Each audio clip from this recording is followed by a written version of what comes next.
Welcome to EduAero Classroom. In this tutorial, we will learn about carbon and its bonds.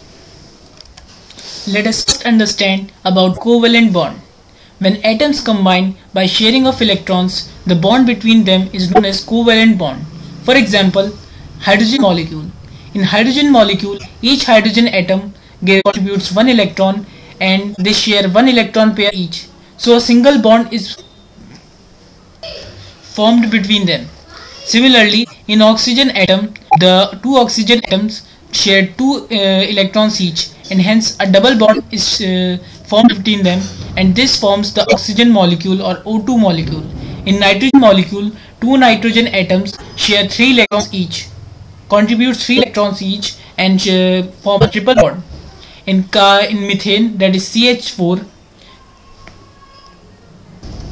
carbon forms 4 single bonds with 4 hydrogen atoms each. In this way, the valency of carbon, that is 4, is completed.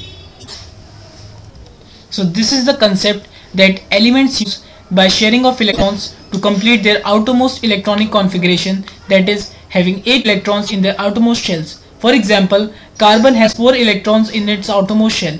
So it makes 4 bonds, 4 bonds. It may be 1 single, 3 4 single bonds, it may be 2 double bonds, it may be 1 triple bond and a single bond. In this way, carbon completes its octet and becomes stable. Carbon can form only covalent bond, or it cannot form ionic bond, that is, it cannot form bond by transference of electrons. For example, it cannot gain 4 electrons, as it would be very difficult for 6 protons of carbon to hold on 10 electrons. Similarly, it cannot lose 4 electrons also to become carbon cation, as it requires a large amount of energy, and this energy is not available generally. Carbon exists in different forms in nature. These are known as allotropes of carbon. The different form of carbon in which carbon exists in nature, these are known as allotropes of carbon. There are 3 allotropes of carbon. One is diamond, the structure of which is shown. This is the structure of diamond. In this diamond structure, each carbon atom is attached to 4 carbon atoms. It is a tetrahedral structure. Second is graphite. The structure of graphite is shown here. This is a layered structure. That's why graphite is used as a lubricant, as the layers are very soft and there is less friction. Third is Buckminster fullerene. This is a football type structure. This is the latest allotrope form of carbon. It is represented by C60. Carbon is a very versatile element. That is, it forms large number of compounds, and even it forms large number of different compounds. This versatility of carbon is due to 2 main reasons. Number 1 is catenation. This is self-linkage property. It means that carbon can form large chain of atoms to form large molecules. No other atoms show catenation to that extent as shown by carbon atom. The second property for which carbon forms so many types of compounds is small size of carbon atom. Due to small size of carbon atom, it can form a very stable compounds, because the protons can hold on electrons very easily. Hence, the bonds cannot be easily broken, and the compounds are exceptionally stable. Now let us understand what are saturated and unsaturated compounds. First is saturated compounds. The compounds in which carbon atom is linked by single bond only are known as saturated compound. For example, ethane. In this ethane molecule shown in the diagram, each carbon atom shares 2 electrons, that is, they share 1 electron pair. So a single bond exists between them. Since a single bond is existing between them, hence it is a saturated compound. The second is unsaturated compounds. When compounds in which carbon is linked by double or triple bond only, or there may be a single bond, but the necessity is there should be 1 double or a triple bond. For example, ethene. In ethene molecule, the 2 carbon atoms share 2 electron pairs, and hence a double bond exists between them. since a double bond is existing in an ethene molecule, hence it is an unsaturated compound. Let us now understand what are chain, branched and cyclic compounds. When carbon atoms are linked in a chain, they form chain compound. For example, butane. In butane, there are 4 carbon atoms linked in a chain. The second is branched compounds. When carbon atoms are branched, they form branch compounds. Here also we are taking example of butane, but you can see that how the 4 carbon atoms in butane are linked.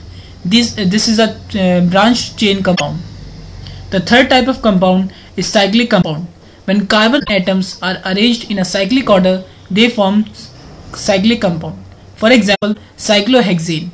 Hex stands for 6 carbons, so 6 carbon are arranged in the form of a hexagon and their valencies are completed by using hydrogen. Now let us first understand how we name the compounds in carbon chemistry. When there is 1 carbon atom, we use the word meth. When there is 2 carbon atom, we use the word eth. For 3 carbon atoms, we use prop. For 4 carbon atoms, we use but. For 5 carbon atoms, we use pent. For 6 carbon atoms, we use hex. For 7 carbon atoms, we use hept. For 8 carbon atoms, we use oct. For 9 carbon atoms, we use non. And for 10 carbon atoms, we use dec. For example, the alkanes. The alkanes are atoms linked by a single bond. Let us consider the formula of some alkanes. The first is methane. In methane, since the formula is CH4, so we use the prefix meth as there is 1 carbon and add in it ane. So we get methane as there is only single bonds. The second is ethane. In ethane, there are 2 carbon atoms. Since there are 2 carbon atoms, we use the prefix eth and ane is added as there are only single bonds in the compound. The third is propane. Again, since the formula is C3H6H8, that is 3 carbon atoms, we use the prefix prop and add ane to it, so we get propane as there are only single bonds in the compound. The fourth is butane, that is C4H10, 4 carbon atoms, so we use but and add ane to it as there are only single bonds. The fifth is pentane, C5H12, since 5 carbon atoms, so we use the prefix pent and add ane to it as there are only single bonds in the pentane. The sixth is hexane. In hexane, that is C6H14, 6 carbon atoms are there, so we use the prefix hex and add ane to it as there are only single bonds in the hexane. Now let us talk about alkene. When there is a double bond between carbon atoms, the compounds are called as alkene. For 2 carbon atoms, the name is ethene, as for 2 carbon atoms, we use the prefix eth. For 3 carbon atoms, we use the prefix prop, so propene. For 4 carbon atoms, we use the prefix but, so butene. So for 5 carbon atoms, we use the prefix pent, so the name is pentene. For 6 carbon atoms, we use the prefix hexene. For 7 carbon atoms, heptene. For 8 carbon atoms, octene, and for 9 carbon atoms, nonene. The last is 10 carbon atoms, decene. Alkynes. Now let us talk about alkynes. Alkynes are the compounds in which carbon atoms are linked by triple bond. For example, when there are 2 carbon atoms, we use the prefix eth, so the name is ethyne. For 3 carbon atoms, we use the prefix prop, so the name is propyne. For 4 carbon atoms, butyne. For 5 carbon atoms, pentyne. For 6 carbon atoms, hexyne. For 7 carbon atoms, heptyne. For 8 carbon atoms, octyne. For 9 carbon atoms, nonine. And for 10 carbon atoms, we use decyne.